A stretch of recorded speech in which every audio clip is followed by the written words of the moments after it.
So thankful to be here with you today.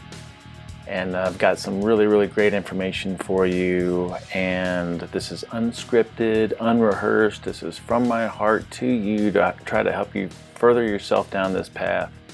And I know that we can all benefit from a refresher course because, look, that's a lot of information. You know, when we first go through that 10-week progression, it's just a lot of stuff thrown at us, and some of us do really well with it. Some of us, it's kind of overwhelming, and I get it. You know, I live and breathe this stuff every day, so of course it's like ingrained in me. But we don't all have that same opportunity.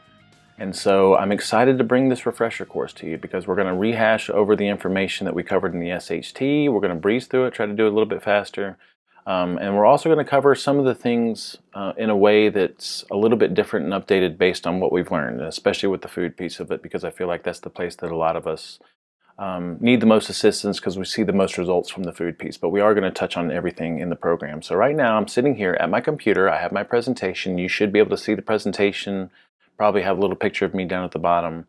And so I will be kind of thumbing through the presentation and looking down. I have my little cup of coffee over here and I got some water. So just be patient with that whole process, okay? But really excited for y'all to be here. And you know, as always, I feel freaking amazing. I really do. And it's because I live this stuff every single day, every bit of it. I, address each one of the foundations each and every day. And I'm telling you right now, hopefully you're doing the Purist and Fat Loss program with us because that part of it has been the biggest game changer. That's what I abide by every single day. I was just telling everybody when I came in this morning, like I slept so good last night. I love sleeping good and it's just amazing being on the path. So remember, you're empowered with information and education, all right? So one of the reasons that we love what we do and the way we do it is because we try to educate people on why we're doing what we're doing. And we feel like that educational component helps to solidify things and helps you, integrate it over the long term, right? So you know what you need to do, and some of that may be buried unconsciously, right? Maybe some of it you've forgotten, but you've gotten it in. Remember, the unconscious mind, everything gets in. So you have it all in, okay? So you are empowered, and we're going to go back through the information today so you can be a little bit more empowered. And you're stronger than you realize. I want you to remember that because, we all go through challenges and difficulties in our life, and then we get on the other side of it, and we're like, dang, can't believe I made it through that, but I did, And at some point, you should get to the point to where you're like, it doesn't matter what it is. Like, I'm going to make it through it, and I'm going to learn something from it, and I'm going to be better from it. I go through my own challenges and difficulties with food and everything else. And I have such a wisdom about things now that when I'm in my deepest and darkest moments, it's all good. It doesn't matter because I know that I'm stronger than I realize and I can make it through just about anything. It doesn't matter what it is.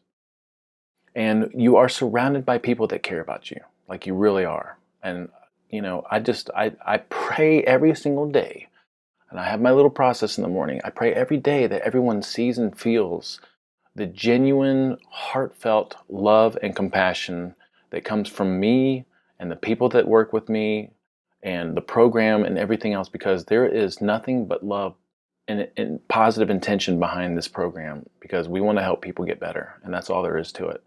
And everyone in our community is freaking amazing. Anywhere and everywhere that we show up, it's just like the healthiest, happiest people you could ever imagine. And any one of us would be there for you if you reached out for help. So if you need something, understand you're surrounded by people that care about you. You really are. And this program is based on love and compassion and trying to get you better. And I'm always here. We are always here. All of us are always here. Okay? And all that you seek is seeking you. All right? This is something really profound to kind of think about. Where does this desire to get better come from? Where does this desire to return to wholeness come from? We have this innate desire in all of us. It's like some kind of an infinite intelligence. You can call it what you want, universal intelligence, God, spirit, Holy Ghost, whatever. But there's something in us that drives all of us. It's this thrive to survive. And it's common in all of us. And I really believe that it's this return to the way that we're meant to be. Right? We've become disconnected, and we know that we've become disconnected. We know that something's often missing. And it's like the prodigal son coming back, it's like this gravitational pull towards wholeness and self-realization, something along those lines. And if you just meet this thing halfway, if you just move forward a little bit, the universe meets you and greets you, and you start to see the magic of everything. So, my challenge to you is just to take this stuff head on and understand that when I start to make moves towards this, when I try to get myself better, yeah, I'm trying to feel better, but it's coming from something a lot deeper and a lot bigger. And if I just make that initial effort, then things start to shift in my favor. And it's a beautiful process to be involved in. And to have that awareness, you got to have that awareness, right? All right, so where you might be right now, too lenient with your safe starches and fruits, too much of the approved SHT items, and we see that all the time. We see people like, if I was to do a home inspection, which I thought about doing this, like doing surprise home inspections with people. If I did a home inspection and saw what was in people's cupboards, it would probably be a lot of approved stuff with approved ingredients, but there's probably a lot of stuff that you don't want to be having on a regular basis, Too much of the right stuff, so maybe excess portions, drifting away from the morning and priming and practice process, and then maybe forgotten about a lot of the lifestyle factors, or maybe you've completely fallen off the wagon. And guess what? It's all good because you're not alone. We all go through our own phases of ups and downs and ins and outs and strikes and gutters, and it's all good. It's part of the process. Remember everything that we just covered. You have the information, you have a support system, and it's just a matter of seeing things and perceiving things in a way that's beneficial, because every one of your down moments is a learning opportunity and you get better from that, and it's all good, okay? Remember, better's better as we go through this process, as you go through your lifelong journey. You're looking for better. You're not looking for perfection. You're looking to strive to be perfect, and you're looking to be involved in things that keep you on track, and you want to make the best effort that you can. And at the same time, you want to be easy on yourself and understand, I'm looking for some progress. I'm not looking for the ultimate progress. I'm not looking for the ultimate end result today.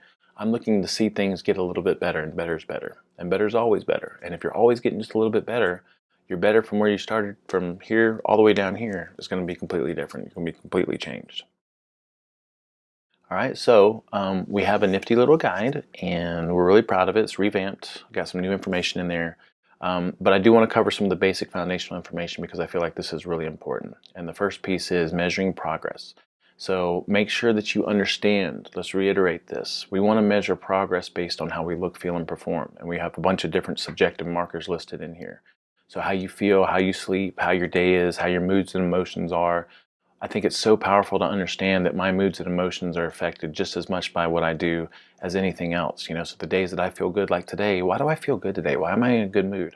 I have just as much work. I have just as much stress. I have just as much, anything and everything, life situations. But the difference is I slept good. I ate perfect yesterday. I got sun exposure, like all the different things that add up to feeling amazing.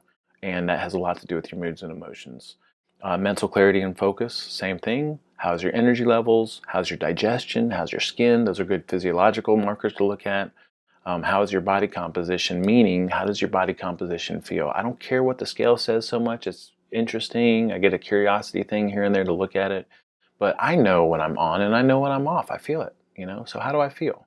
And that's going to be different. Me and Nicole have had some discussions around this. When a lot of us start on this, we have maybe a lot of weight to lose or a lot of changes to go through. And so what we're looking for to see change may change over time. So like right now where I'm at, if I start to notice my clothes fitting a little bit tighter, that might not be a bad thing if I'm putting on some muscle, So you definitely want to go by how your clothes fit and, maybe how you look and look to other people. But you also just want to go with this intuitive, like, how do I feel? How do I feel about myself and in my body? And understand we have a lot of conditioned bias that plays into that. A lifetime of magazines and commercials and all this other stuff telling us we need to look a certain way. And guess what? Maybe if you feed your body right and you move right and you get sun exposure and you sleep right and you meditate and do all these things that facilitate optimal health, maybe what your body wants to do with all that is different from what you think it should do. So if I have a vision in my mind that I want to be this crack skinny freaking runway model, maybe that's just not in the cards for me. Maybe my body wants to do something a little bit different. And you should notice over time that like the healthiest people, to me, the indicator of health for most human beings is, just this kind of healthy, fit, good posture, nice curves, they're not crack skinny, they're not super overweight, it's just something in the middle, and it's hard to put into words what that actually is. But anyway, how's your performance? What are others saying about you is something really good to look at. And so we have on page 5 a way for you to measure progress right now. Give yourself a star rating on a scale of 0 to 10 in each one of these areas. And you can actually list out specifically how you feel in those different areas. And if there's anything not covered in those different categories, then I want you to take a moment and list out your things that you want to see measure progress with. And I want you to pause the program, and I want you to take a moment to do this right now while you're listening to it, while you're engaged. Give yourself a star rating. Also come up with your own subjective markers. How are you going to know that what you do with this is working for you? All right. And then we also have a lot of great information in there, like the hero's journey and some other stuff. But I did want to kind of come back to page 10 and 11 here, where we talk about reunification back into life. And, this is where we're at with this. We go through this program, we've been awakened, we're aware, we have a lot of great information. And now it's about like implementing this in our daily lives and without the support of being in a group SHT, which is perfectly fine because you have a ton of support anyway. So one of the things that we recommend over the long term is always, always, always being involved in something. We put out programs and classes and seminars, and I really wish more people would show up for this stuff because it's from the heart, and there's a lot of research and information that goes into this stuff, a lot of experience. And to me, like, it just makes sense to be involved in something on a regular basis to keep yourself moving forward. So, understand that. Like, participate in anything and everything that we do because it's going to be good for you. It's going to keep you moving forward. All right, something else I want you to do right now. On pages 12 and 13, page 12, known challenges and difficulties, I want you to acknowledge the things that are causing you or keeping you from doing what you know you need to do. Right? Your kryptonite, your little issues, whatever that is, alcohol, smoking pot, too many sweets, too much, whatever it is, staying up late, movies, hanging out with friends, going out and eating, convenience, fast food, whatever. Let's list those out. Each one of the big boxes is for each one of those known challenges and difficulties. And then the little dotted line is to give us, we can come back to this and add in some tools and remedies and things that we can use, okay? So I want you to pause the program and acknowledge these things that are your sticky points. You have to get this down on paper, even if you don't admit it to other people. All right? Now, the second thing is special powers and abilities. All right, we want to acknowledge the things that make us unique and that we can contribute. And that if I wanted you to be on my team, what is the special things that you can contribute to being on my team? What are your skills? It doesn't have to have anything to do with nutrition or health or lifestyle factors. It could be that you're a good singer or play an instrument or a good listener, a good writer, or good negotiator. I don't know, whatever that is, whatever those things are that you feel like are your strengths, we need to acknowledge those. All right. So let's take a moment to pause the program and do that. All right. Extremely important. Power-ups. All right. So power-ups. Remember, power-ups are things that we can turn to that give us an immediate boost in energy or morale or mood or something along those lines. And the more the research shows us that the more that we can have a bunch of little things throughout the day that we turn to that make us feel better, the better it is for our overall emotional and physical health versus looking to have these really big, huge, groundbreaking moments, which rarely come anyway, So the more things that we can acknowledge that we can turn to at an unconscious level, we're going to support that because we're going to turn to those things whether we realize it or not. So, and some of these things may be things that you do on a daily basis anyway. So, like I get up every morning, I come and I do my CrossFit workout, which is one of my power-ups. I always go for a walk with Conan. I always listen to a book. That's another power-up. I always sit and do my priming and practice and meditate. That's another power-up. So I do those things anyway. But then there's things that I turn to that make me feel good. So maybe listening to a custom music playlist. I got like a playlist that just amps me up and I love it. Maybe turning to some specific food or an indulgence in small amounts or something. So let's acknowledge what our power-ups are, okay? And list out as many as you can. All right?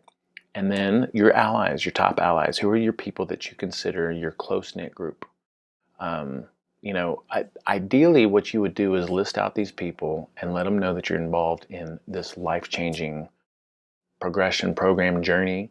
And then you would update them on progress, and you would also let them know that you're struggling and that you need a little bit of support and that you want them to have you in your prayers, or to think about you or something along those lines. So let's list out the people that we would consider our allies, the people that we want to be our closest tight-knit group. And it can be me, by the way. So let's pause the program and do that. So I think it's beneficial to review our approach when we come up with all our different guidelines. So When we come up with our guidelines, we use what we call ancestral wisdom. We should all be familiar with that. And this is handed down wisdom from our ancestors. Could be recent ancestors, could be freaking, hundreds of thousands, if not millions of years ago ancestors. We look at archaeology, anthropology, evolutionary biology, and we try to compile information from all that stuff and come up with some hypotheses or guidelines. All right, then we combine that with current relevant information, which includes science, books, experts, people that are doing their thing, and we see results from it. And then we combine that with personal and client experience. All right, so this is experimentation with awareness, where we gain honed intuition and wisdom. Okay, so the process is ancestral wisdom. Combine that with science, come up with guidelines, try it out, see how it feels. And guess what? We've had hundreds of people that we work with privately. We have over 1,500 people that have been through the SHT, so we know what things work and what things don't work. But at the same time, you're an individual, and so you need to try this on for size and see how it works. And over time, what you're going to find is that with experimentation, with awareness, you start to get this honed intuition and wisdom about what's right for you. Okay? So we have a summary of that information on page 20 and 21. And again, these guides are a little bit revamped and have more information in them. So let's review our mission statement. So our mission, as cheesy as it is, guess what? We're going to do it. Like, we're really going to do it. We are here to empower the planet with the freedom that comes from understanding, implementing, and experiencing our foundations for health. And our foundations for health are all listed here. So the first one that we're going to cover is real food with a twist. Now, remember, my journey. I started doing the wrong thing. I don't know which way you're watching this slide here. Right. Probably from this side. But anyway, I started doing the wrong thing. I thought I was doing the right thing, but I was doing the wrong thing. Right? Then I thought that meat and fat were the problem. Went vegan for 2 years and saw some results in the first 6 months or so. Everything started to tank after that. All right. Then I found my way into some more ancestral real food methodologies like primal, paleo, and then discovered Weston A. Price, which I absolutely love. Got into some certifications, some therapeutic real food methodologies, and then here we are today. We have our definition of real food. All right, so our definition of real food is very encompassing. All right, and that's what I love about it. Real food is real food. Real food is not processed food. And then we have some nuances within that, but real food takes into account Weston A. Price, paleo, primal, perfect health diet, vegan, low carb, ketogenic, all these different things that we see as being successful these days. These are all built into what we do. So I want you to understand, like, you have more information and knowledge and wisdom than almost anyone else that you're going to come across in the rest of your life. Because the principles that we use pull from a lot of successful methodologies. So the first thing to understand is that I think this is page 24. I hope I updated the page on here. Is when it comes to the foods to eliminate, you must remove before you can add to, and 80-20 just does not cut it, okay? So if I'm doing most things right, but I still have my whatever it is on a daily basis, my freaking Starbucks, mocha fracca, whatever it is, and like some crappy syrup, or maybe in the evening I like to have a couple of cookies or whatever the thing is, I'm telling you right now, like, you're just not going to see the results that you want to see unless you're 100% most days. So I would rather people be 100% most days and then have a complete derail than I would for people to be 80-20 every day. Because 80-20 every day is just not going to cut it. Okay? All right, so with our definition of real food, remember, real food for us equals vitality and life force. So if I eat something that has vitality and life force, meaning that it started alive, it was living, it has a perishability component to it, even if I cook it, it doesn't matter, right? It started fresh. Then I inherit that vitality and life force.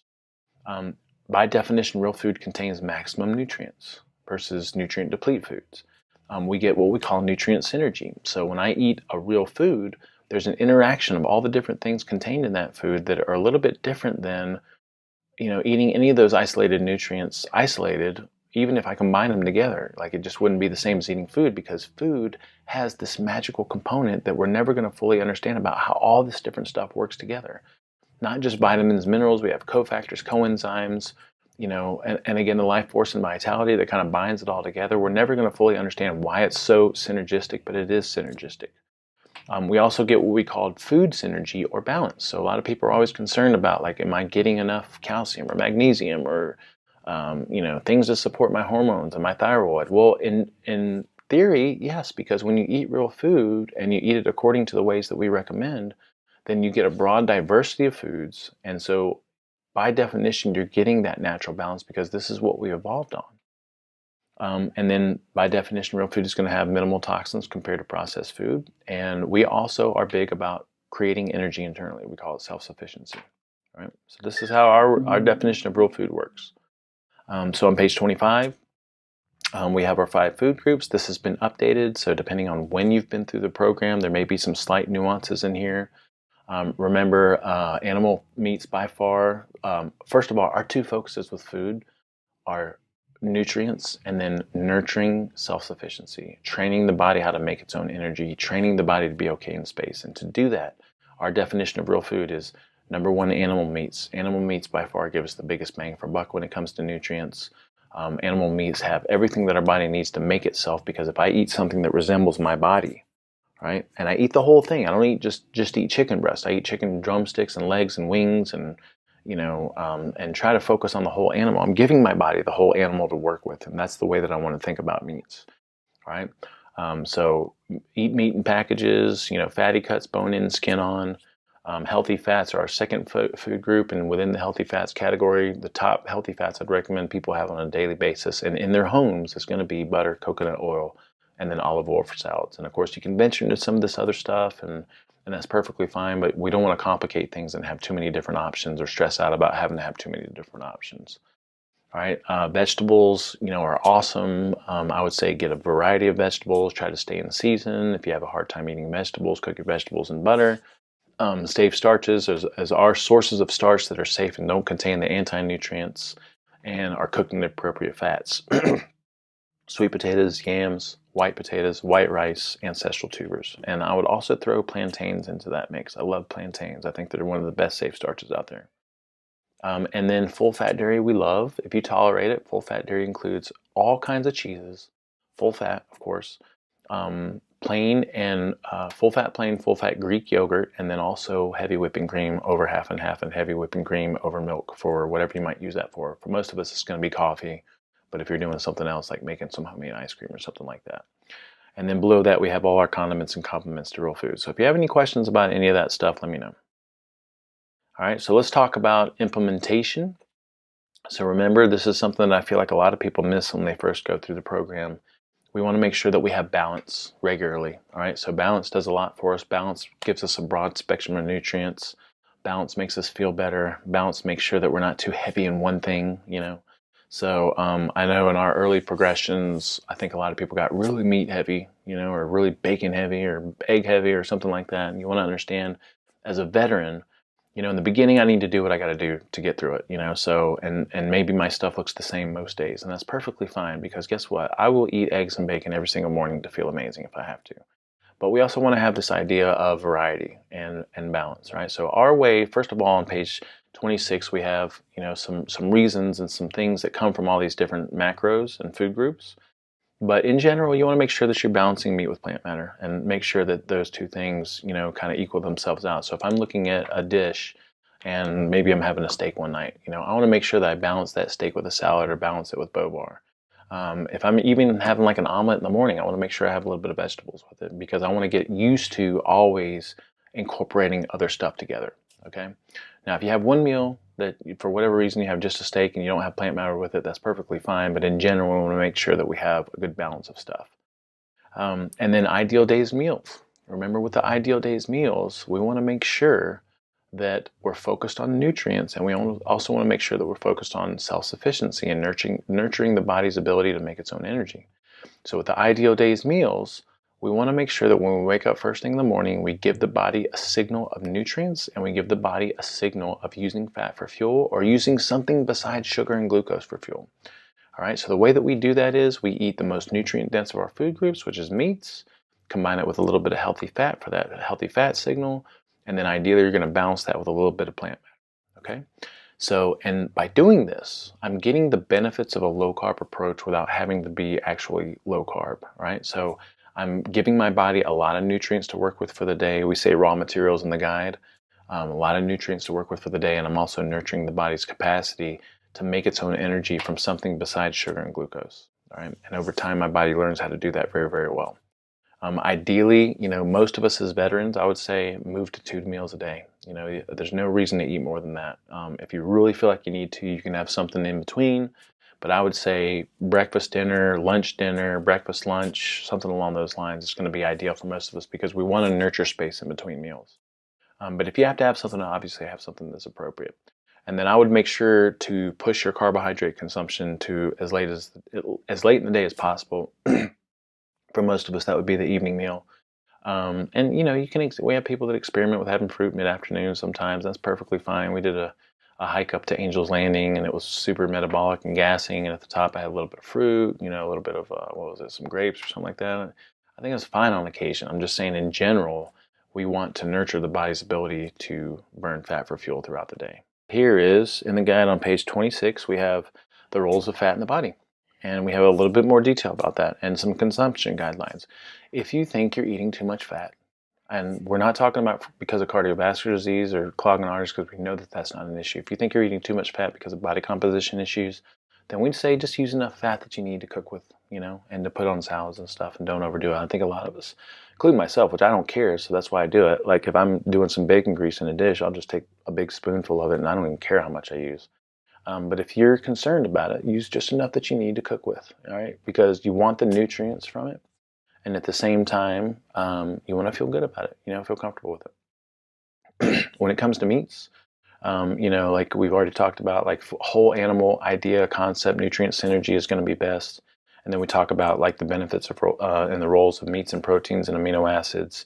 And again, if you feel like you're over consuming meat, then I would say start with something along the lines of a fistful, as a portion, and then moderate things from there, depending on how hungry you are or how you're feeling from that. We have on page 28 and 29, we talk a little bit about what we call the Holy Grail of plant matter. So this may be new information for some of you.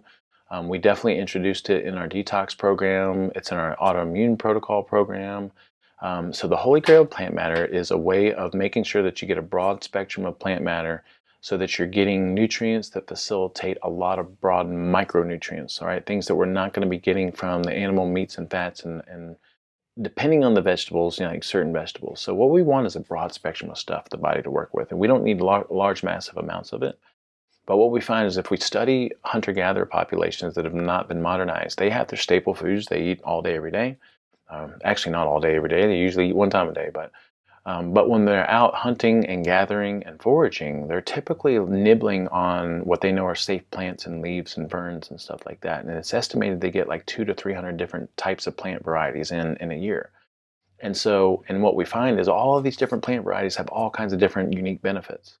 And so the way that we try to mimic that is we want to focus on greens, and we want to focus on color, and we want to focus on sulfur. Okay. So one of the reasons we came up with the Bobar salad is because it incorporates most of that stuff. So if you eat the Bobar salad, you're getting your colors and you're getting your sulfur. And the only thing that you need to put into that is going to be your greens. All right. So we have some carbohydrate and carbohydrate consumption guidelines. So on page 30, let's talk just a little bit about our safe starches. So remember, safe starches, the reason we call them safe is we make a differentiation between starch and sugar. Right? Starch is safer. It doesn't have the fructose component. Now, consuming fructose in the amounts that we do with fruit and a little bit of honey and maple syrup here and there, like it's not a problem. If you're doing a lot of the approved SHT items that have a lot of sugar in it, that could be a problem. But with the natural, real food, it's not a problem. But in general, safe starches are going to be a little bit more clean burning. They're always cooked in the appropriate fats, and they're void of anti-nutrients, and that's why we call them safe and pure. All right, so, and then fruits, we would say fruits are like awesome, like they're great in small amounts. Again, you're getting some micronutrients from fruits that you're not going to get in other places, but you definitely don't want to overconsume them. And so what we'd say as far as consumption guidelines go, if you feel like you're overdoing it with starches and fruits, you got to measure it out. All right, so we'd say maximum of 2 cups an evening per. And if you look at 2 cups, like that's a massive amount of stuff, right? So I think that's too much for most people, but I'm just saying maximum of 2 cups. Ideally, you're going to do about 1 cup of starch and 1 cup of fruit per evening. I think that's a sweet spot for most people. It keeps you relatively low carb, but still, if you're measuring it out, like under 100 grams of net carbs.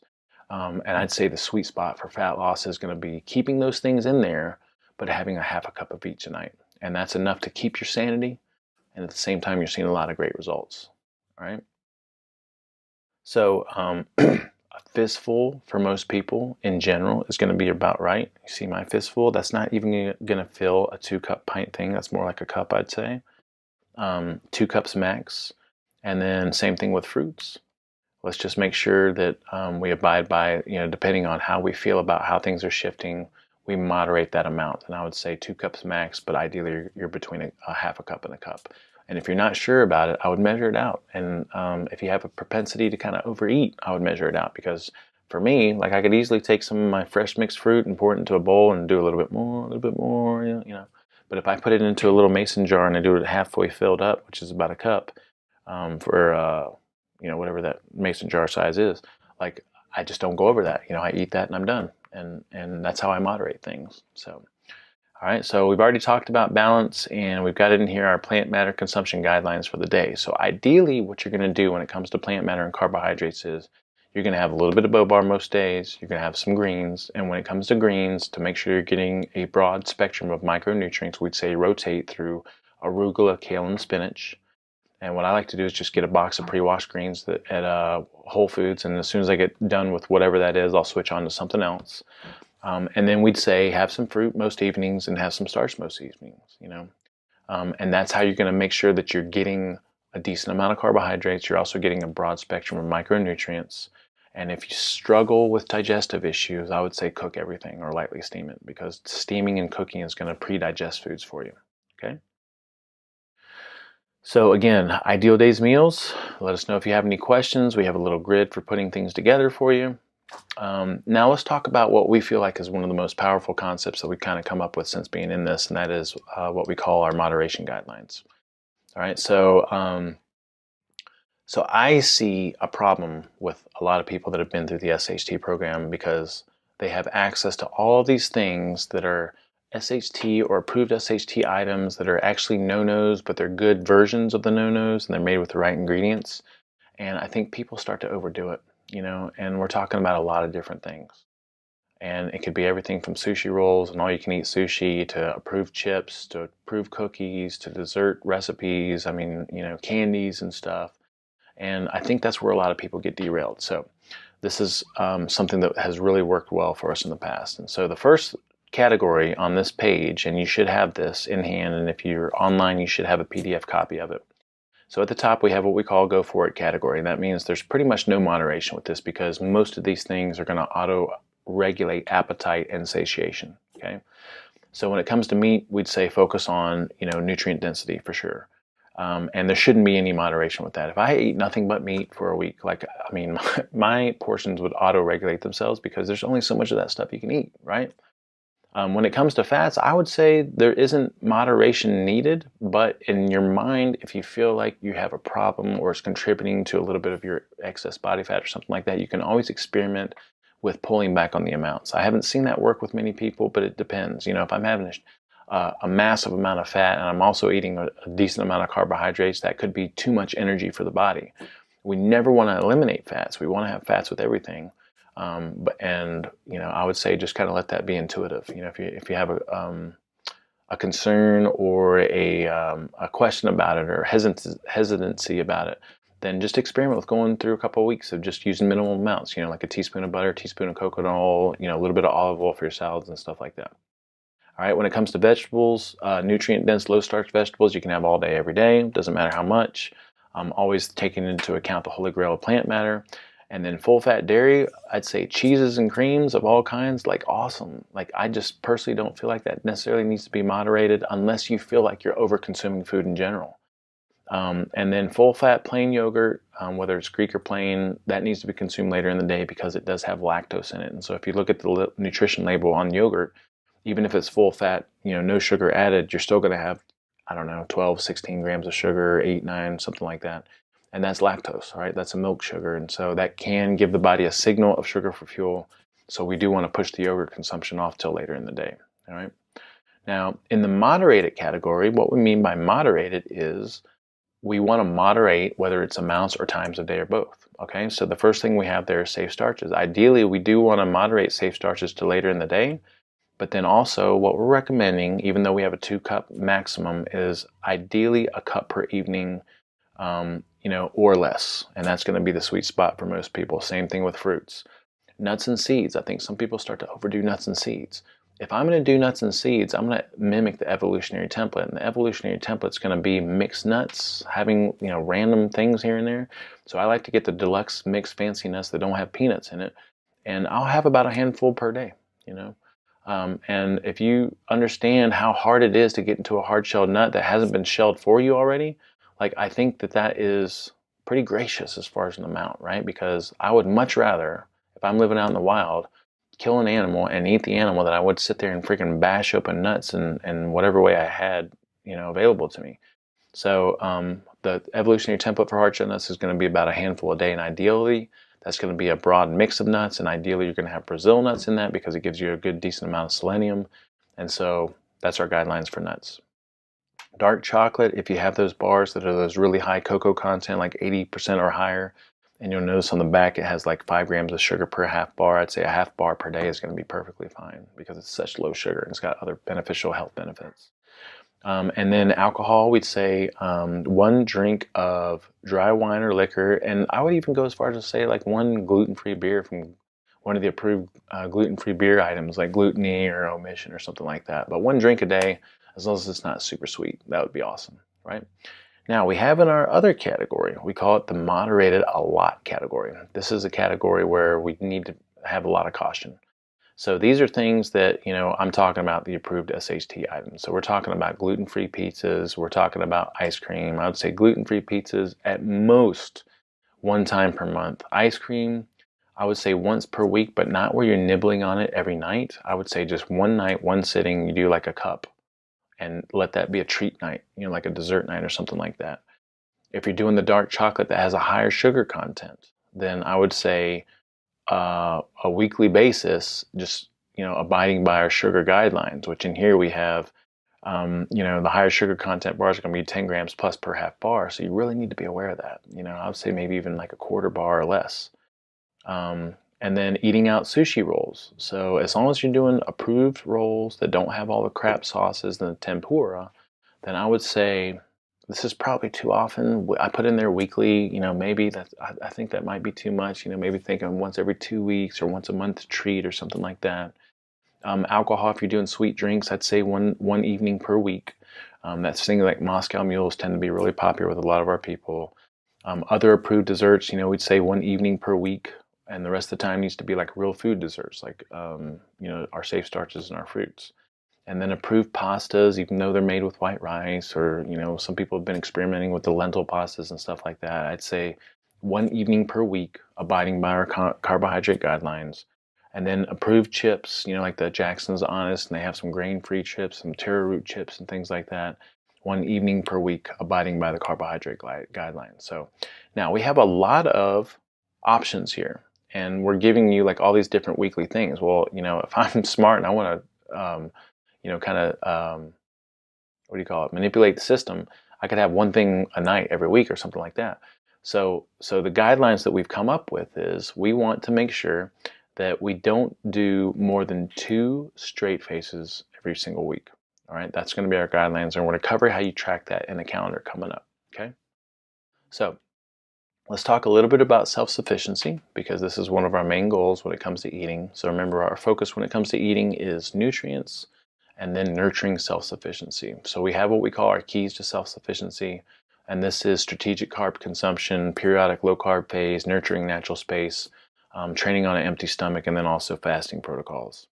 So remember, with our number 1 key, strategic carb consumption, we're not low carbers. We just like to push our carbohydrates till later in the day, and we can experiment with going a little bit low carb, but I still feel like you can be low carb and still have your carbs in there.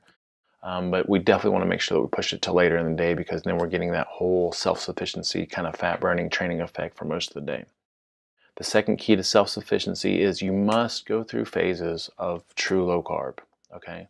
And for us, true low carb is not measuring carbohydrates, it's pulling out the safe starches and the fruits and the sweets and the alcohol and stuff like that. And then just focusing on meats, fats, and vegetables, okay? So if it's not included in that group of safe starches or fruits, or sweet things, then we would consider it fine. So a lot of people ask about squashes and things like that, and well, if it's not safe starches, then it's perfectly fine. But you do want to make yourself go through a low carb phase. I would say at least a week a month, like we've recommended in our rotational calendar at the end of the SHT programs. And the reason for that is you want to nudge your body in and out of these phases. You want to really, really reinforce the body's ability to not use sugar and glucose, and the best way to do that is to pull that stuff out. The third key to self-sufficiency is minimal space. Natural space with minimal snacking. So, and this happens effortlessly for the majority of us, meaning that when I start to eat real food, when I don't have my carbohydrates in the morning, all of a sudden I just don't feel I need to eat as often or as much. Like the amounts start to reduce, the frequency reduces, and that's why I'd say most of us would benefit from 2 meals a day. So I would focus on, if you're not there already, trying to have 2 meals a day and then incorporating the fasting protocols, because space in between meals is where it's at. Okay. The fourth key to self-sufficiency is training on an empty stomach. So we always want to make sure when we go into a workout, we have at least 3 to 5 hours of space in between last time we ate and when we're working out. I'd say the more space, the better, because then the body has this ability to really differentiate when to use certain energy sources. And then the fifth key to self-sufficiency is going to be strategic fasting. And so you need to mix this up. I would say for most of us, again, 2 meals a day is going to be the sweet spot. 16-hour fast are easy. That means skipping breakfast, maybe skipping dinner, something like that. And I think a lot of us do that and probably get habituated to it, but that's easy. So I'd say at least 2 times a week, but probably alternating days is going to be best. I'd say at least one 24-hour fast a week. And all that means is you're eating 1 meal in a day. And I think all of us should be able to do that on a regular basis. I just came out of a phase where I was doing 1 meal a day for 3 months and still did CrossFit and everything else. I felt great. Like it almost became my default, but now I'm kind of experimenting with going back to 2 meals. And then we'd say a 36-hour fast at least once a month. I'd say even better would be once every 2 weeks to experiment with skipping a whole day of eating. So in the guide, we have all the different benefits of fasting. Remember, we get all kinds of great benefits. I think everything great about what makes us human happens in the space. All right, it doesn't happen when we're sitting down eating. And then we have all the different types of fast and the tips and hints that you can use during fast. Obviously, the more minimal caloric input during a fast, the better, because the point of the fast is to fast. So if I'm in a fast and I'm having like a half a can of coconut milk or something like that with my coffee, I'm kind of defeating the purpose of the fast. So let's just make sure that when we use these things that are tips and hints, we don't go crazy with it. Coffee and tea are perfectly fine with a little bit of heavy cream or whatever it is that you like to throw in there. And then if you're doing extended fast, that's when, and what we mean by extended, I would say like when you're doing that 36-hour or more, that's when you can start to have a little bit of bone stock, a little bit of kombucha or something along those lines. All right. So when I do my 3-5 day fast, I'm always incorporating just a little bit of kombucha and bone stock. Some other things to think about and consider, and I'm going to discuss here. So appetite typically gets auto-regulated by nutrient density, not by portions. So if you feel like you have a problem with always being hungry all the time, maybe your body is telling you that it needs nutrients, okay? So if I'm eating the same thing every day and it's kind of like the basic minimal stuff, eggs and chicken breasts and stuff like that, I want to start thinking about these concepts about nutrient synergy and trying to get as much bang for buck as I can when it comes to these different foods. And then I want to broaden my spectrum of stuff, right? So appetite should be auto-regulated by nutrients, not by portions. Satiety, being full. So, and this may not be an issue with everybody, but I feel like a lot of us overeat. I think that's the biggest issue with a lot of us, And what we want to do when we eat is we don't want to ever eat to get stuffed. Like we want to eat and stop short of being stuffed.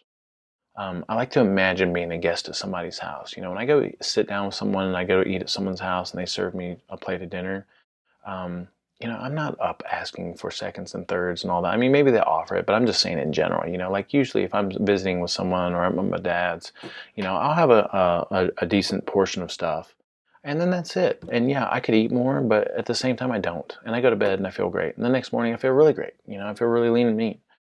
So we want to stop short of being full.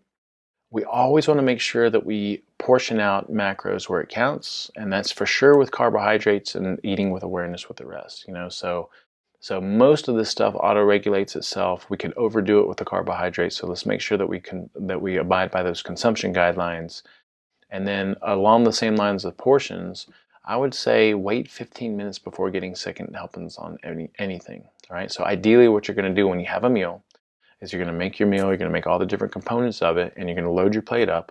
Maybe load's a strong word, but you're going to put all your stuff on your plate, and you're going to have your little dessert or fruit or whatever it is, and that's it. You know, that should be your deal. And then you should eat it, and you should give your body 15 to 20 minutes for things to register, because if I don't wait that 15 or 20 minutes, I could just eat and eat and eat and eat, and then it registers down the road, right? So if I have this good serving of a balance of stuff and I give it 15 minutes, chances are after 15 minutes, I'm not going to feel like eating again, right? So I'd say give yourself a little time before you get up for seconds or thirds. Something else to understand, I'm going to take a seat here, is we are wired to eat, okay? So it is in our DNA to seek out as much food as we can and to eat as much as we can and do as little work as possible for it, because we didn't evolve in this modern world that we have all these different conveniences. So you have to set yourself up for success, meaning that if your goal is to have a meal and natural space, I cannot have stuff laying out that's going to trigger my appetite, okay? If Nicole comes in here to work and she breaks open a bag of bacon or something like that, I cannot help but start to salivate and want a piece, you know, because I'm wired to eat. That's just the way I am. But if I don't have that stuff laying out, I don't see it and I don't smell it and I don't think about it, I'm going to be fine. You know, when I do my 3 and 5 day fast, you know, like I'm fine. If I start to think about food, like, you know, I start to salivate and things get really difficult, you know. So you want to set yourself up for success, and that means setting your home up for success. You don't want to have food laying out that's visible, and you also always want to set your home up with the right foods and never have anything that's wrong that you can, in a weak moment, go towards, you know. Same thing in the work environment, control what you can control. You know, don't have your own personal bag of almonds and stuff sitting out on the desk. Another concept is emptiness, you know.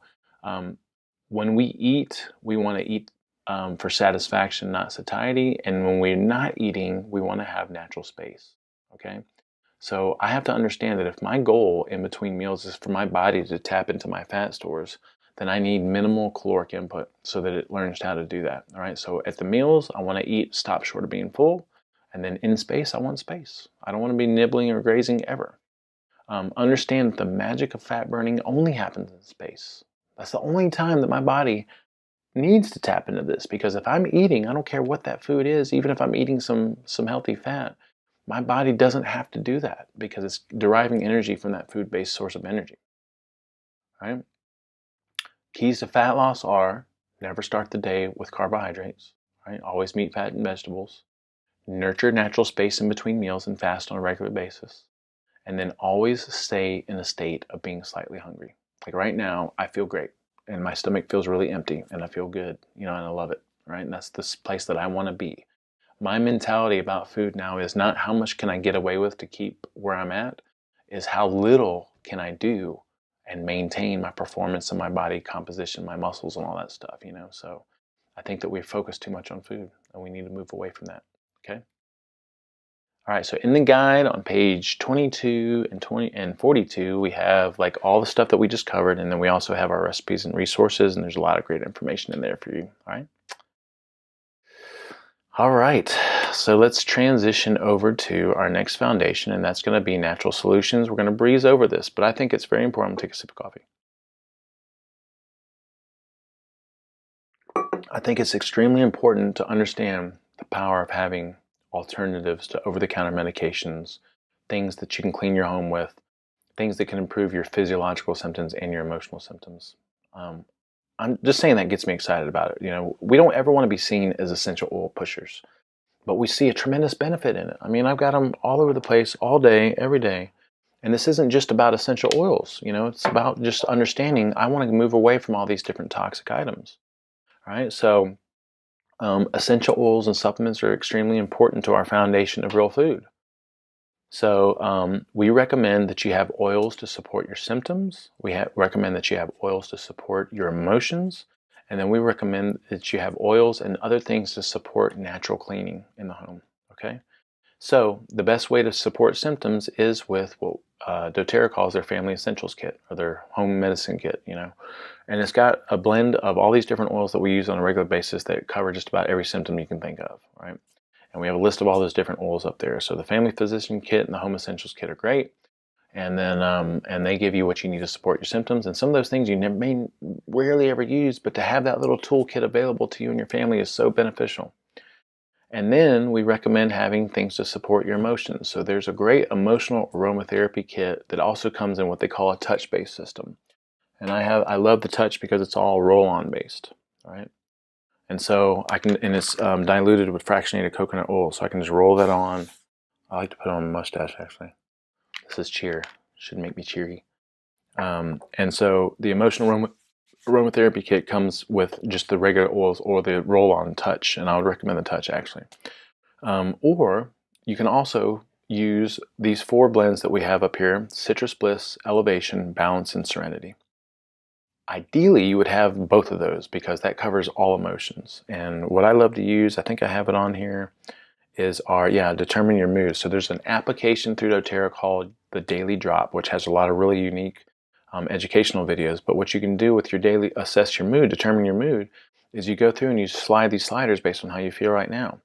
And then once you do that, you have results that pop out, and it tells you which oils to use to support your mood. And I'm telling you right now, like if my mood told me this, and I did doTERRA Peace and Serenity and a little bit of Balance, and I rolled it on, I smelled it, took a big whiff, couple big whiffs, and sat here with it for a moment, like I would notice an improvement in my mood. Like it's crazy, but it's not crazy because there's a lot of science behind it about how it impacts your limbic system.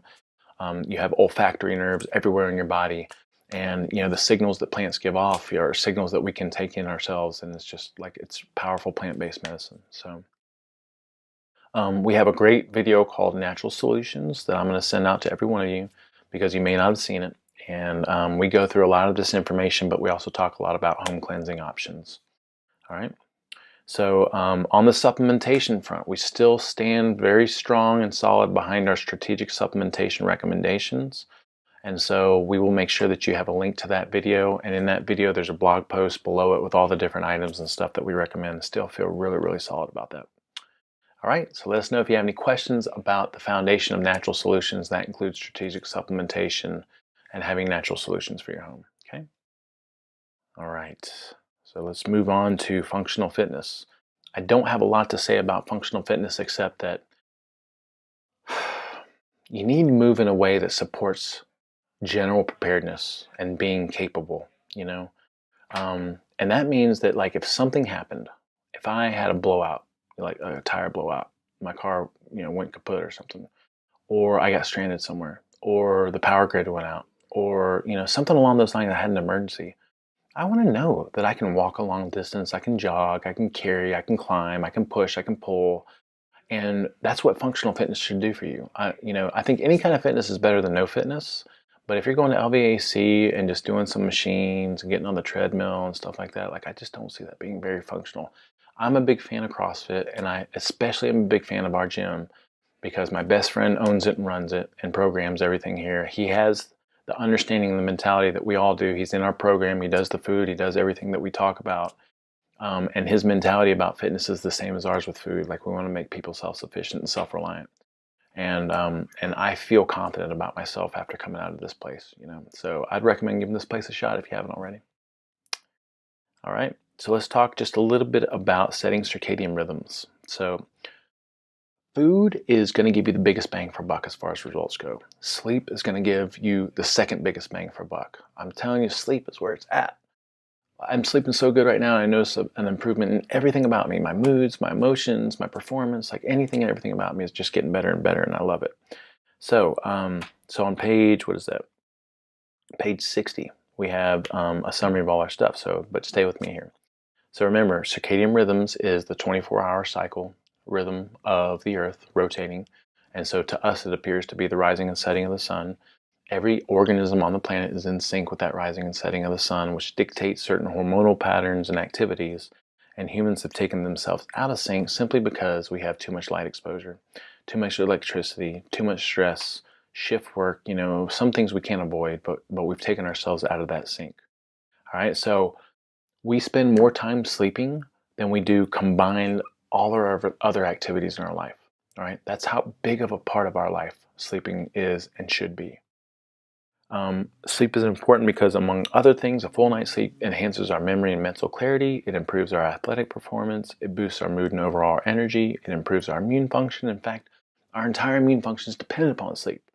It increases stress tolerance, and it optimizes your hormonal function and production. Right. So when I sleep, we deconjugate and clear the body out of a lot of hormones, and we also recuperate our capacity to create hormones and secrete them.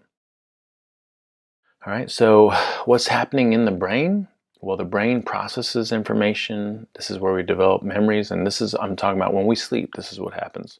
All right, so during the day, a lot of activity, a lot of stress, a lot of input, a lot of things coming in, right? A lot of filtering.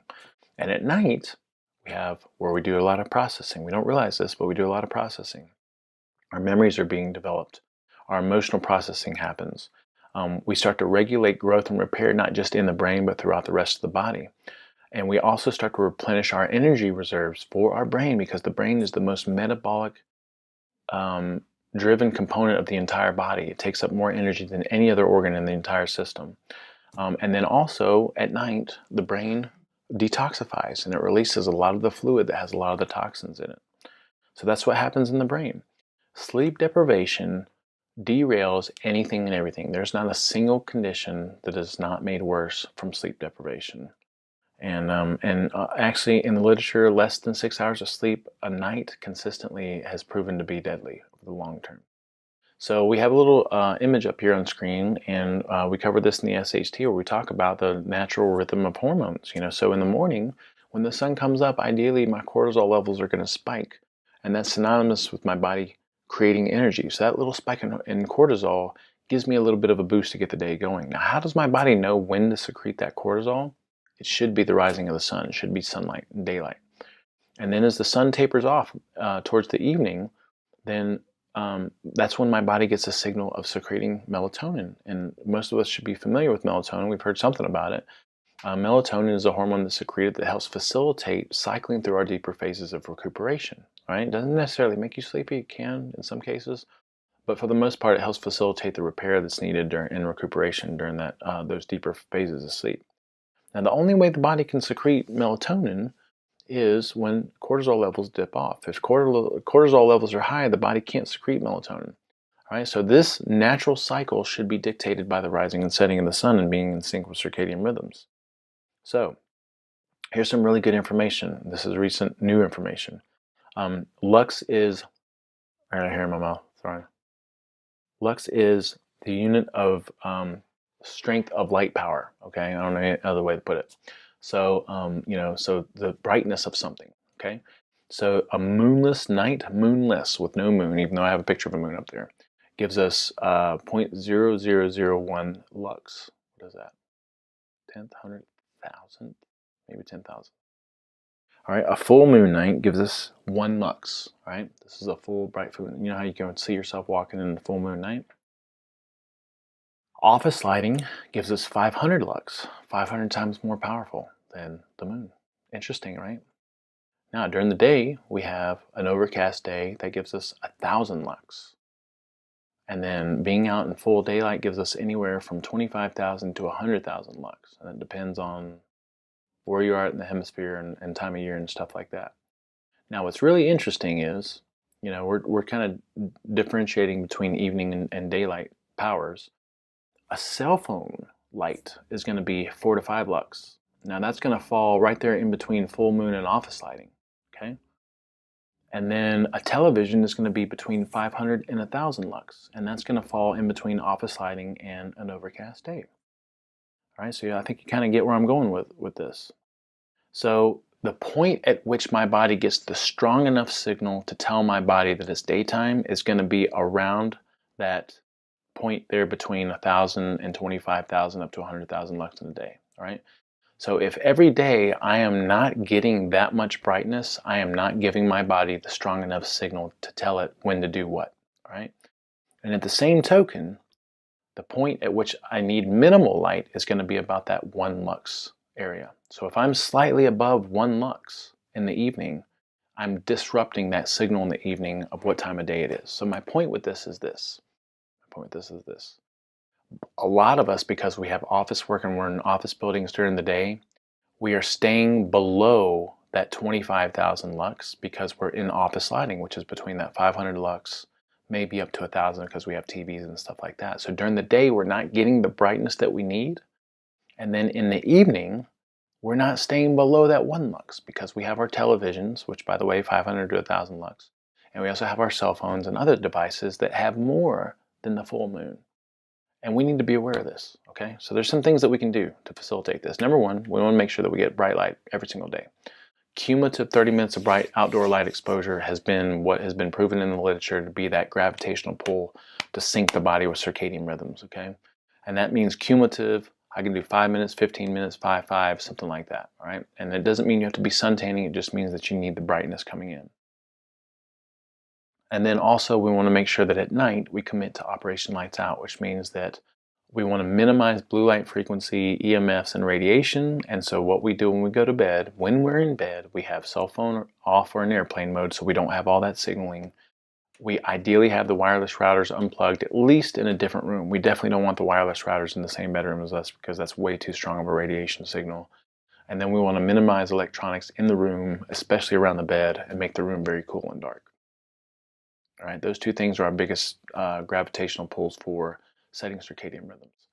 Now, something else you want to think at night, things need to be cool and dark. All right, that doesn't mean you can't bundle up, doesn't mean you need to be freezing, but you want to make your room as cool and dark as possible because the signal of no sun equals darkness equals cool equals a signal of sleep for your body. That's another reason that your body understands what time of day it is, because with that natural circadian rhythm, light equals warmth, coolness equals coolness. I mean, darkness equals coolness, right? So ideally, you know, I love having a fan going in my room. I'm not saying ideally you don't have to. I like having a fan going in my room. And then I also like to have my foot hanging out or my feet hanging out below, out of my sheets so that I get that signal of coolness, even though I may have blankets and stuff all around me. Hey, wake up. I see him over there sleeping. All right. Now, how much sleep do we need? I would have an attitude of better is better. You know, so starting out, maybe you don't need to shoot for that 8.5 hour mark every night. But like we mentioned before, less than 6 hours of sleep a night has been proven deadly in the literature. So ideally, you're getting 8+ hours of bedtime. That doesn't mean that you're sleeping all the way through, but you're getting 8 hours plus of bedtime. So I would start by finding out what your rise time has to be for you to get up and get ready and go to work or do whatever it is you got to do. And then you want to backwards plan your evening and say, okay, if I know I got to get up here, then this is the time that I should be getting to bed.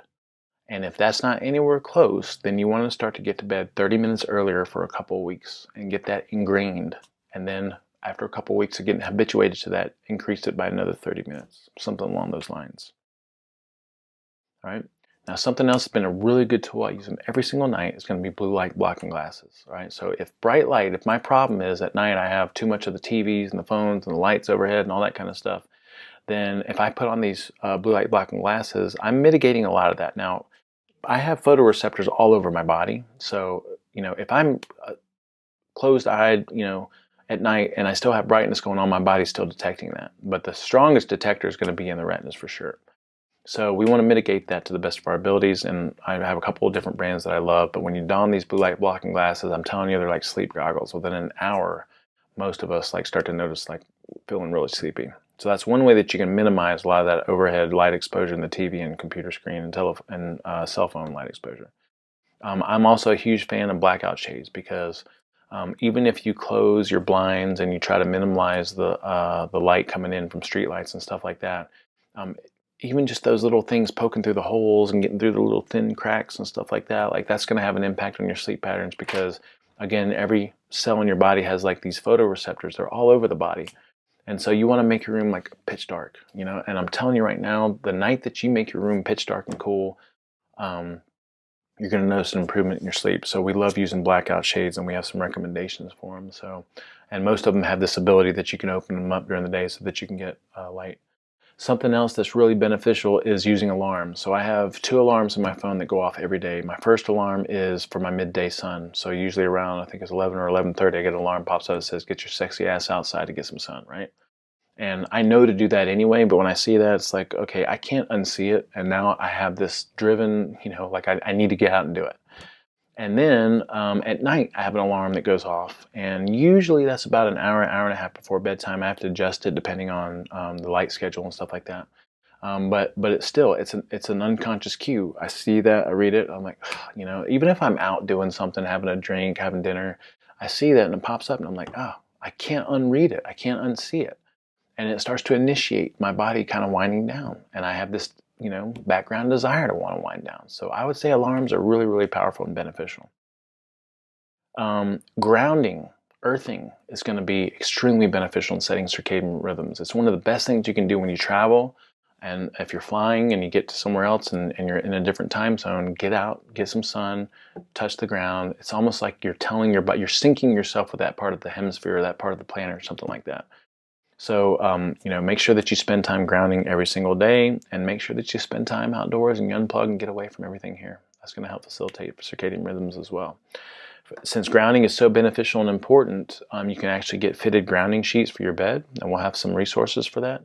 I sleep on a grounded sheet every night. And then I also use a universal grounding mat that I stand on when I'm doing computer work here in the office. All right. So, a lot of new information there. If you have any questions, let us know. And let's get back down into the meditation and mindfulness piece. And I think this should be close to finishing the refresher course. All right. So with the meditation and mindfulness, I like to tell people, you have a couple of different crucial areas in the day that you want to focus on. And you get these two areas right, like you're freaking set, right? The first area is the first part of the day, setting a tone for the day. And then the second area is before you go to bed at night. Okay. So ideally what we want during the day is we want to be active and we want to be productive and we want to work well and we want to be alert, right? And then at night we want to make sure that we're recovered and resting and recuperating. And of course a lot of this is facilitated with eating real food, setting circadian rhythms, but also there's some processes we want to make sure that we implement. So if you remember from the SHT, we have the conscious mind and the unconscious mind. And I think it's really beneficial to understand this and go back through this information because conscious mind is where we do all our decision making and our thinking and our choice making. Okay? Conscious mind is the part of the mind that most people associate with. Unconscious mind is the part of the mind that is in the background, doing a lot of the work that we don't know is happening. It's like on a computer, my program that's up and running that I'm typing on, that's my conscious mind. But in the background, I have the operating system and all this stuff that's happening that I don't even understand what's going on, but it's helping to facilitate me doing what I'm doing right here. And the unconscious mind works the same way. So we want to understand how the unconscious mind works. And remember, the unconscious mind runs my body. It's responsible for all the intercellular and system communication. It preserves the body. It understands when I give it the right inputs, what to do with those inputs to make me feel amazing and give me good health markers. It's extremely symbolic, meaning that I want to make sure that I understand the importance of visualization and thinking about what I want on a regular basis and seeing things, understanding that it's not necessarily, that I think that I'm doing those things. So like if I think about someone and I'm grateful for them and I want to send them energy and I'm like, and I want to have a better relationship with them or something along those lines, I don't know that I'm necessarily changing them in some way. I'm changing me because it's the symbolism that the unconscious mind resonates with. It listens to everything, whether I'm paying attention to it consciously or not. Everything gets in. So you have to be very careful about where you put yourself. Because if you're overhearing stuff, if you're in toxic conversations and gossip and, toxic movies and pharmaceutical commercials and music and it all gets in, it has an impact. It really does. It works on the principle of least effort, meaning I don't have to be concerned about with how to get somewhere. I have to be concerned with what I want. If I can think about what I want, the how works itself out and presents itself over time. And I certainly know that to be true. There is no way that I could predicted or anticipated or planned out how to get to where I am right now, right? But I knew what I wanted, and that keeps shifting and evolving. And knowing what I want helps me take action steps towards it, and then the path unfolds as I move forward. So I think the key is understanding that I need to be clear on what I want. I need to move towards it and let my path unfold as time goes on and be very flexible with that whole piece. The unconscious mind takes everything personally, meaning that negativity in general is just not going to be a good thing, even if I'm talking about someone else, right? It doesn't process negatives, meaning that it picks up on the essence of what is being said or heard or felt or whatever, right? So like if I say something like, I just don't want to break my leg going in here when I do my squats or my snatches or something like that. Well, the focus is breaking a leg, so I've kind of predisposed myself to kind of step in the wrong way or do something wrong to facilitate that. So I don't want to think about what I don't want. I want to think about what it is I actually want. That's a really good habit to get into, is always to monitor your self-talk and your thinking and try to focus on the things you want versus on focusing on what you don't like about what's going on, right? So most people out there are always focused on what's wrong. Of course, they're saying, like, I don't want what's wrong, but they're focused on what's wrong and what they don't have and what they are lacking. And the solution to that is to flip that around and think about, what is it that I really want? What direction do I really want to move in? What is it that I really want? Right? So in the guide, we have a page on our morning process, which we call priming and practice. And the reason we call it priming and practice is because we're priming ourselves for an amazing day, and practice because with meditation, we're practicing everyday real life. And I cannot emphasize how passionate I am about this whole priming and practice process. I think it's so crucial. I think it's something that a lot of us struggle with. So ideally, when you come into this morning session, you're setting aside about 10 to 15 to 20 minutes of quiet time for you. Because guess what? We don't have it any other time of day, right? Once we get going, we're going till the time we go to bed. So we need to block out this time. And during that time, we sit with reverence. We have it formal, ritualistic, and we put ourselves through gratitude, and we meditate for a minimum of 5 minutes. But I'd say ideally you're doing 15 minutes with a focus of 5 minutes on listening, 5 minutes on feeling the body, and 5 minutes on the breath. And then immediately after that meditation piece, we are focusing on what we want and thinking about what we want for our day and our lives.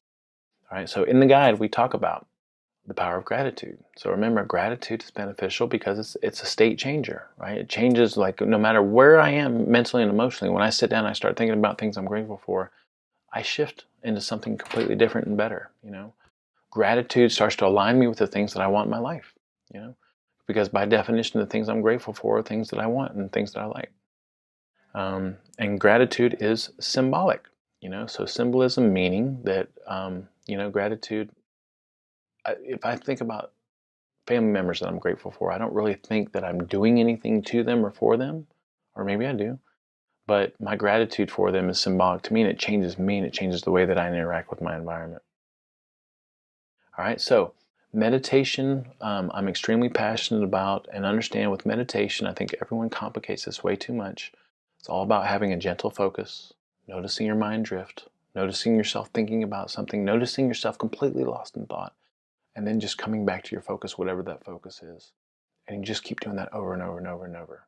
Now, as you do that in a sitting session, you're cultivating focus, right? Because I'm training focus, that's what I'm doing. But I also start to nurture gaps in thought by doing this, right? The more that I notice myself thinking and come back to whatever it is I'm focusing on, I start to notice less and less thoughts. And in that, I start to nurture my capacity to have more creativity, inspirations and epiphanies and imagination and things like that, right? And then what's the most powerful piece of meditation is you start to cultivate this capacity to catch, all right? Catch yourself being triggered, catch emotions coming over you. All right, so I'm so in tune with myself now. I can tell in the middle of a conversation when I get triggered. And it's not that I stop it from happening, it's that I notice it. And in the noticing, I break up the habitual pattern that would normally send me off on some kind of crazy thought pattern. I notice when little things, big things trigger me. Like, it doesn't matter. Like, triggering is going to disrupt daily activity, and it's going to mess things up a little bit. And so we want to notice when we get triggered, because it's not that we're looking to be immune to life situations. It's that we're looking to notice ourselves getting triggered, because in the noticing, we break up the habitual pattern, and then we can work with it just a little bit. And if things are really strong or really messing with us, then we can use some different techniques and tactics. And then of course, meditation is, extremely beneficial and powerful for all kinds of physiological symptoms and emotional symptoms. And so I would just recommend that you read the page on page 69 and take advantage of our different resources that we have on our YouTube channel. And then maybe even consider going through our 29 days of mindfulness, because it's really, really great. All right, with envisioning, we have a little instruction sheet there on how to create your envisioning statements, and I think it's great for everyone to reevaluate their envisioning statements. I try to do it on a daily basis, so every morning when I sit and I go through my process, I focus on one category and I just clarify it, revamp it, reorder it, change the wording of it if I need to. Sometimes I don't need to, but I try to refocus on each, one of my life categories, a different life category every single day. But let's take a moment to think about what it is that we want and do some homework and work on this, because it is so important that you focus on the things that you want, and you can't focus on the things you want unless you get clear on what it is that you actually want, okay? So on page 70, we have a sheet on envisioning how to create your statements, and then we have some worksheets on creating your statements. So the way the worksheets work is, number one, you use the number one block and you think about what is it that I want in this area, and you try to get some clarity on that, and you try to write out maybe some descriptive words or phrases or statements. Number two, you go down to number two and you think about, where am I right now? Like, where am I? Because obviously I'm not where I want to be. Where am I right now? And just acknowledging that. And then number three is, what are some action steps that I can take to close that gap? So this is like a closing the gap exercise. We think about what it is we want. We come up with where it is that we actually are. And then what is it that I need to do as a first step to start to move in that direction? That's how you start to create your path. That's how the path unfolds and opens up to you. And then in the guide, we have some journal pages that I use religiously. I use it in an application. And the journal pages are designed to cue you through a morning process. Okay, so here we have what's weighing on my mind. When I first sit down for my little morning session, I ask myself, what's weighing on my mind right now? Like, what is it that's bothering me or bugging me or that's causing me some stress or anxiety? All right, and I want to acknowledge that stuff. This is one of the few times that we would say acknowledge the negative or bad or whatever, but we do want to take that weight off the unconscious mind and put it down on paper. So what is it that's bothering me and weighing on my mind? And this exercise in and of itself, if you don't do anything else with it, is beneficial. And then I want to think about, what are the things I'm grateful for in this moment, and let that list kind of roll. And maybe you don't have enough space here. You can break out another sheet of paper. Maybe you're just thinking about it rhetorically. And then we want to acknowledge what it is that we want for today. Think about your day coming up and all the different events and activities, and think about, what is it that I want for today? What is it that I want? How do I want my meetings to go? How do I want my client business to go? How do I want to be perceived when I walk into the gym? How do I want to do in my workout? So put some thought into it. And I'm telling you, like, just thinking about it beforehand, you walk into these situations and you're different. You're primed. You're ready, And then you want to think about what it is that you want for your life long term, and this could be like some intuitive answers that pop up. And this is great for pre-meditation, right? So you go through this process and then you sit down and you go through your priming and practice, right? So this can facilitate your gratitude session. I would meditate for sure. Ideally, you're focusing on a couple of minutes at a minimum per focus, so like a 2-2-2, meaning 2 minutes focusing on listening, 2 minutes focused on inner body, 2 minutes on breath, and then you do your envisioning. But ideally, you're doing like a 5-5-5. And so you meditate, and then you envision using your envisioning materials and the different things that you just worked on. And then in the evening, it's great to recapitulate or think about the previous day, or not the previous day, but this day's activities, and reflect back on it and think about, what are the things that made today great. Acknowledge those different things, and that should feel good. But it also forces you to go through this little tape recorder in your mind, and then think about, what is it that you could have done different to make that day better.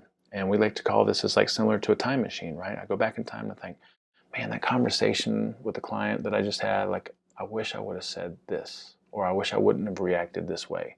And remember, our unconscious mind doesn't process negative, so then you want to think about, what is it that I actually wish I would have done in that situation? And then you would write that down. So it's like you're rewriting history, and what you're really doing is programming yourself for a better outcome the next time you encounter a similar situation, right? So very quick questions to help, first of all, set the stage for a good priming and practice session, and then in the evening we kind of reflect on the day. Now, we also have journal pages in the guide, and so a lot of this should look familiar. We've got checkoff boxes for most of our lifestyle factors. We've got a little bit of a space for writing in your food, and most of us should be eating 2 meals a day, so we don't need a whole lot of space for that. On days that you're 100% on it, 100%, right? If you're doing the Purist and Fat Loss program, we've got a checkbox for that. And then we don't have an 80-90 anymore, because remember, we're looking for 100% days. We're not looking for 80-90 days, right? So with those 100% days, you're either getting it or you're not. And then you check off not on it if you even had a little bit of a slip up. We've also got an area here for documenting your strategic fasting. So if you do just a 12-hour fast, a 24-hour fast, 36-hour fast, extended fast, whatever the case may be, we want to document and log that, all right? And then let's talk a little bit about the calendar that we provided for you. So the calendar is great. This is what we call a diligence calendar. So we talked about the moderation guidelines before, where we had like the two different sections that had green smiley faces associated with it, and then we have a section that has the straight face. So the way that we see this working is every week you have at a maximum 2 straight faces that you can use, okay? So if you go back to those moderation guidelines and you look at that moderated a lot category, some of those things say weekly, but you only get 2 of them every week, right? So if I have a gluten-free pizza one night, that's one of my straight face stickers. That means I have one more that I can use, right? So then if I choose to have a night where I have some sweet drinks, that's my 2 nights, right? Now, if I do 2 things in one night, that's still 2 stickers, okay? So this is a way to kind of control those things that we know can be problematic for most of us, right? And we've got great results, great feedback from that last year. We also have as some bonus handouts what we call our fridge rules for success, and then what needs to happen to lean out and feel amazing. And really, this is just a plug for all our different foundational concepts and ways of eating. So really proud of that. Now, to measure progress, we'd recommend, we got a partnership with DEXA Fit here locally, and they do DEXA scanning, and they also do a circumference body composition scan. So we struck a deal with them. If you go in and mention that you're SHT, they will give you a 3D scan, 2 of them for $25. And what this does is it scans your entire body, and it gives you really accurate circumferences of all these different body parts. So remember, when we do measurements, we do biceps and waist and hips. I mean, they do everything, like all body parts. It's really, really accurate. It's great. And you get this little avatar that actually rotates, and you can look at your body from different angles. And then for $160, this also includes the 3D scan.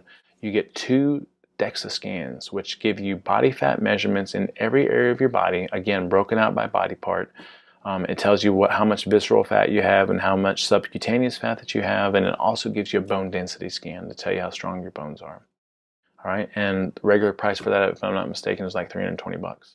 So you get a lot of great information from that. We love it. So that's a lot of information that we just covered, and honored and excited to bring it to you. And maybe you need to take that in chunks. Maybe you need to go section by section and focus on it just a little bit. Revisit this as much as you can. Remember, if I had to focus my energy and efforts on something, I would focus on the food piece of it first, and then focus on the sleep piece of it, and then the rest of it, can kind of fall in place. If you have any questions or comments or concerns or issues or any feedback about anything that we're offering here, please just let us know, okay? All right, look forward to working with you again here in the near future.